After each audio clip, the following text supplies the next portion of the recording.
Hello my lovely viewer, সবাই কেমন আছো? আশা করি সবাই খুব খুব ভালো আছো। আমরাও বেশ ভালো আছি। তো সবাইকে বলছি শুভ সকাল আর শুভ সোমবার। তো সবার আজকের দিনটা আশা করি খুব খুব ভালো কাটুক আর কাটবে। তো যাই হোক, এই যে দেখো সকাল সকাল আমি গ্যাসটা মুছে নিচ্ছি। তো যেহেতু আজকে সোমবার আর আমাদের নিরামিষ, তো সোমবার মানে নিরামিষ আর চিন্তার বিষয় কী খাবো কী খাবো। তো যাই হোক, কিছু করার নেই, নিজেরাই যখন ডিসাইড করি সোমবারে নিরামিষ খেতে হবে, তো সেটা নিয়ে চিন্তা করার কী আছে। তো যাই হোক, এদিকে আমি বারান্দা গ্যাসটা সব ধোয়া মোছা করে নিচ্ছি। আর ওদিকে তো রাতেরবেলা বাসন মেজেই রাখি, আর মা এদিকে উঠান ফুটান সব ঝাড় দিয়ে দিয়েছে। আর এই যে দেখো আমার শাশুড়ি মা এখানে তুলসী তলাটা মুছে নিচ্ছে। আর এই দেখো আমি এত খুশি কেন জানো?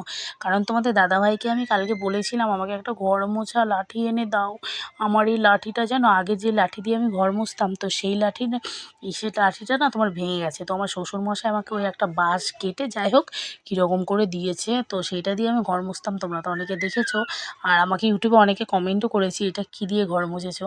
তো মানে তাদেরকে আমি এই কথাটাই বলছি। যাই হোক, এই মানে কি বলবো বলো, আমরা গরিব মানুষ জানো, আমরা সত্যি খুবই গরিব গো। কী করবো বলো, আমরা দিন আনি দিন খাই, তো কষ্টের কথা কি আছে বলো। ওই জন্য তারপরে তোমাদের দাদাভাই অনেক কষ্ট করে টাকা পয়সা জোগাড় করে আমাকে অলরেডি এই লাঠিটা এনে দিয়েছে। আর আজকে থেকে ওই লাঠি দিয়ে মুছবো না, আজকে থেকে ওই লাঠি দিয়ে মানে নোংরা জল টল মুছবো। যাই হোক, এটা দিয়ে আজকে ভালো করে দোমালে ঝটপট ঘর মুছে নিচ্ছি। আর সত্যি অনেক দিন পর ভালো লাঠিটা দিয়ে ঘর মুছছিলাম, কী যে ভালো লাগছিলো, মানে তোমাদের কি বলবো। ওই জন্য দেখেছো আমার ঘর মোছার স্পিডটাই বেড়ে গেছে। বলে না ভালো, মানে যেমন মিষ্টি মানে বলে না যে শুধু পায়েস রান্না করলেই হয় না, যেমন গুড় তেমন মিষ্টি। তো আমার ব্যাপারটা হচ্ছে সেই রকম। যাই হোক, অনেক কষ্টের পর আমি ঘরটা ভালো করে অনেক দিন পর সুন্দরভাবে মুছতে পারছি। আগের লাঠিটা দিয়ে সত্যি একটু প্রবলেম হতো, যেহেতু ওইটা তোমার ভেঙে গেছিলো না, ওই জন্য। আর বুঝতেই পারো আমরা গরিব মানুষ, একটু ম্যানেজ করে নিচ্ছি সব কিছু, কিছু করার নেই জানো, সব কিছু আমরা ম্যানেজ করে নিই এখন জানো। তো যাই হোক, কি বলবো, অনেক বকবক করতে করতে আমার ঘরটা অলরেডি মোছা হয়ে গেছে। তো এই দেখো সিঁড়িটাও মুছে নিয়েছি। আর এই দেখো আমাদের সিঁড়িটারও কী অবস্থা জানো, সরকার আমাদের একটা ঘরও দেয় না। কী করবো বলো, আমরা গরিব মানুষ জানো, খুব কষ্ট হয় গো, কষ্ট হয়, খুব কষ্ট হয়, বিশেষ করে বৃষ্টির দিনে খুব কষ্ট হয়। যাই হোক, কিছু করার নেই, ঠিক আছে। তো আমার এই কথাগুলো শুনে অনেকের অনেক ভালো লাগবে। যাই হোক, তোমাদের ভালো লাগানোর জন্য আমার কথাগুলো বলা, কিছু করার নেই। তোমরা ভালোবাসবে, ভালো লাগবে তোমাদের, এই জন্যই তো আমি ভিডিওগুলো করি, তাই না? আমি সারাদিন কী করি না করি ওই জন্যই তো সেগুলো তো শেয়ার করি। ব্লগ করছি কি আর এমনি এমনি বলো, নিজের ভালো থাকার জন্য, এমনকি তোমাদের ভালো লাগানোর জন্যই। যাই হোক, অনেক বকবক করতে করতে এদিকে সকাল তোমার কটা বাজে, 10টা না 9:30 মতো বাজে। তো মেয়ে এখন ঘুম থেকে উঠছে, তো ওই জন্য কী করলাম, ঘরটর মুছে অন্য একটা নাইটি পরেছি, বাসি নাইটি মাইটি ছেড়ে। তো সেই ওই হাতাওয়ালা নাইটিটা পরে আমার এত অস্বস্তি লাগছিলো, মানে এত গরম লাগছিলো। আর সকালবেলা আজকে ভীষণ রোদ উঠেছে জানো, এইটা দেখে তো আমার আরও ভালো লাগছিলো। দেখতেই পেলে কলপারে গিয়ে তখন আমি নাচা শুরু করে দিয়েছিলাম, কারণ এত সুন্দর রোদ উঠেছে, আমার তো হেভি ভালো লাগছিলো। তো ওই জন্য নাচতে নাচতে নাইটিটা পরে গরম লাগছিলো, আবার চেঞ্জ করে অন্য একটা নাইটি পরে নিলাম। আর এত ফুল হাতা নাইটিগুলো না এখন আর পরতে পারি না। আগে বিয়ের পর ফুল হাতা নাইটি পরেই থাকতাম। বলে না যে ব্যাপার, মানুষের থাকতে থাকতে ম্যানেজ করতে করতে সব বুঝতে শিখে যায়, ওইটাই ব্যাপার, ঠিক আছে। তো আর তারপরে আবার এখন এত হেলদি হয়ে গেছি, ওই জন্য ফুল হাতা নাইটি ফাইটি তো পরে থাকতেই পারি না। তো যাই হোক, মাম্মামকে আদর করে আমি উঠিয়ে নিয়েছি। তো মাম্মাম এখানে উঠলো। তো সকালবেলা একটু উঠলে, ওকে একটু আদর না করলে ও উঠতে চায় না। আর কারো কাছে, ওর দাদা, ওর ঠাম্মি যেই আসুক না কেন, দিদিভাই, কারোর কাছে যাবে না আমি যতক্ষণ না সে একটু আদর করবো, ঠিক আছে। তো যাই হোক, এদিকে ওর পাপা এসছে, ওর পাপাকে বলেছিলাম একটু কাঁচাগোল্লা নিয়ে আসবা। তো কাঁচাগোল্লা নিয়ে এসছে। আমি সকাল সকাল স্নান করে পুজো দেবো বলেছি আজকে না খেয়ে, তো দিতেই হবে। মেয়ের তো এই কদিন ধরে ভীষণ জ্বর, তোমাদের সাথে শেয়ার করা হয়নি। মেয়ে হচ্ছে আমাদের বাড়িতে ইঁদুর মরে গেছে, তো সেই ইঁদুর মরা দেখে ভয় পেয়েছে, ঠিক আছে। তো কি করা যাবে, আর ইঁদুর ইঁদুর বললে ও কদিন ধরে ভীষণ ভয় পাচ্ছে। আর একটা ইঁদুর মরে গেছে, জানি না কীভাবে মরেছে, মনে হয় ওই আমাদের বাড়ির আশেপাশে অনেক বেজি টেজি আছে, যাই হোক ওরকম কোনোরকমভাবেই মরেছে।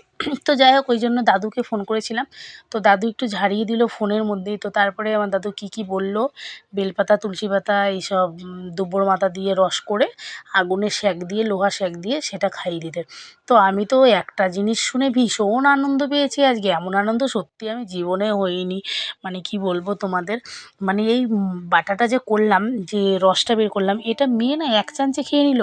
এটা দেখে তো আমি হতভম্ব জাস্ট। আর আমি ভীষণ খুশি হয়েছি, মানে আমার মেয়েকে সামান্য একটু ওষুধ খাওয়াতে গেলে যেরকম ভাব করে, সারাক্ষণ তুলে এই তুলে, মানে ভীষণ কাহিনী করে। যাই হোক, ওষুধটা খেয়েছে, আমার তো ভীষণ ভালো লেগেছে, আমি খুব আনন্দ পেয়েছি।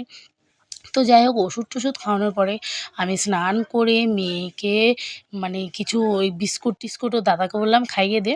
তো আমি আর ওইদিকে হাত দিইনি, ওর দাদা দুটো বিস্কুট খাইয়ে দিয়েছে, চা দিয়ে বিস্কুট খেয়েছে আজকে মেয়ে। তো হরলিক্স কমপ্লেন কিছুই দিইনি। ও দুদিন পর পর বায়না করে এই খাবো না ওই খাবো না, খুব কাহিনী করে জানো, মানে খেতেই চায় না কিছু। তো যাই হোক আমার তো ওইদিকে পুজো টুজো দেওয়া কমপ্লিট। তো এদিকে আমি সবজিগুলো ফ্রিজে রেখে দিচ্ছিলাম, আর খাওয়া দাওয়া আমরা এখন মানে কি বলবো, তো এই যে দেখো এখন প্রসাদ টোসাদ বেরিয়ে নিচ্ছি, তারপরে ভাত খেতে বসবো। তো মা ওদিকে সবজি টবজি নিয়ে এসছে, আর এই দেখো প্রসাদ খাবে জন্য দেখো কী কাহিনী হচ্ছে, দুষ্টুমি করছিল, ওই জন্য বলেছি তুমি কান ধরে দাঁড়িয়ে থাকো। তো ওই দেখো কান ধরে এখন দাঁড়াবে, ঠিক আছে, আর শুধু বলছে ওই দেখো, ঠিক আছে, তো ওই জন্য কান ধরে দাঁড় করিয়ে রেখেছি। আর ও বলছে বাটিটা শুদ্ধ খাবে, ঠিক আছে। তো যাই হোক এখন বাটিটা শুদ্ধ খাবে, ওই জন্য আলাদা একটা বাটিতে দিয়ে দিয়েছে। আর এই দেখো সকাল সকালে আমার শাশুড়ি মা আজকে রান্না করেছে, তো বাঁধাকপি আলু সিদ্ধ আর ধনেপাতা বাটা, তো সেটা দিয়ে এখন আমরা চাপাবো, ঠিক আছে, সকাল সকাল ভাত খাবো। আর এই দেখো তারপরে তো এখানে আবার কলপাড়ে চলে এলাম খাওয়া দাওয়ার পর বাসন মাজবার জন্য। আর আমার মতো কে কে এরকম ক্যারেটের উপর বসে বাসন মাজা অবশ্যই জানিও তো। কি তবে যাই বলো নাই বলো, এই ক্যারেটের উপরে বসে বাসন মাজার একটা মজাই আলাদা জানো। আগে আমি বাবার বাড়িতে মানে কোনো দিন তো বিয়ের আগে বাসন টাসন মাজিনি, তো বিয়ের পরে যাও দুই একবার মেজেছি আর কি, গেলে মাজি তো দাঁড়িয়ে দাঁড়িয়ে কি বসে বসে, কিন্তু এই ক্যারেটে বসে মজার আলাদা, মানে মজাই আলাদা বলতে এখানে এসে বুঝেছি ইন্টারেস্টটা জানো। রূপসা তো স্নান হয়ে গেছে, দিদিভাইয়ের এখনো স্নান হয়নি জানো।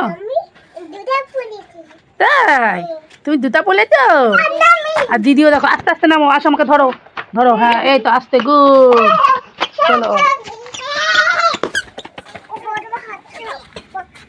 যার যার ঠাম্মির কাছে শেষে চলে গেল, তাই তো।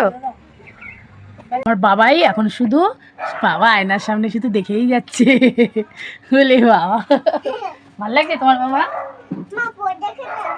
না না পুজো দেখা যাবে, সরো এটা খোলো, পুজো আবার কে দেখায় পাগল, দেবো তো, তাই এটা উল্টায় ভিডিও দেখা যাচ্ছে না পাগল।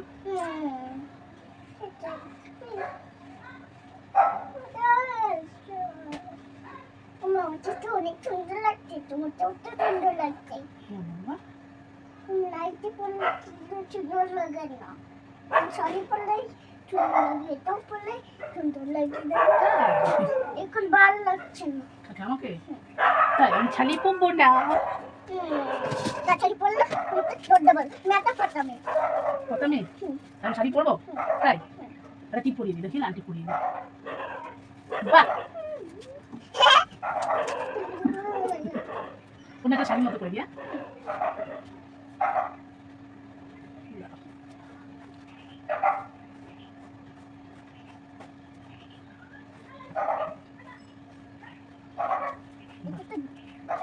আমার বাবাই এখন শাড়ি পরছে, ওই জন্য আমাকে বলছে শাড়ি পরো।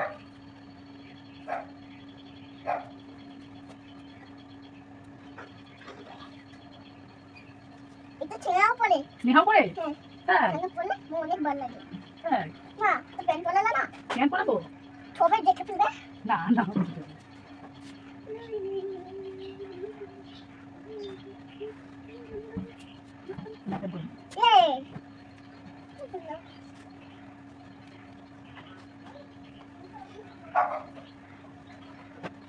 বাবাইকে কেমন লাগছে অবশ্যই তোমরা জানিও কিন্তু। হ্যাঁ এই যে বাবাইকে সাজিয়ে দিয়েছি, বাহ কুকুর ধরবে, কুকুর কামড়ে দেবে যায় না, চলো চলো চলো দেখি তাকাও ওদিকে, ওদিক যাও, ঠিক আছে ওদিক যাও, ওদিকে শাড়ি খুলে যাচ্ছে কিন্তু, যাও।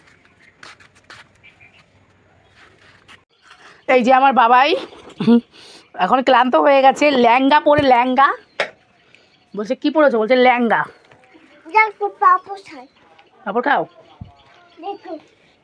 বাবাই এখন পাপড় খাচ্ছে। ও ভাই তোমার ল্যাঙ্গাটা পরে ভাল লাগছিল, তাই সত্যি, বাবাই আমাকে বলছে তুমি নাইটিটা খোলো, শাড়ি পরো, ল্যাঙ্গা পরো, ভাল লাগবে। আমার তো ল্যাঙ্গাই নাই ভাই, ছোটোবেলায় ল্যাঙ্গা ছিল জানো বাবা। চলো এখন ঘুমাবো, ঠিক আছে, তো ঠিক আছে এই অবধি ভিডিওটা দেখা হবে নেক্সট অন্য কোনো ব্লগে। সবাইকে টাটা, এখন বিকেল 3টে বাজে, পুরো 3টে, তো ঠিক আছে টাটা। সকাল থেকে বিকেল অবধি কী কী করলাম তো সবই দেখলে, দুষ্টু মেয়েটা, টাটা।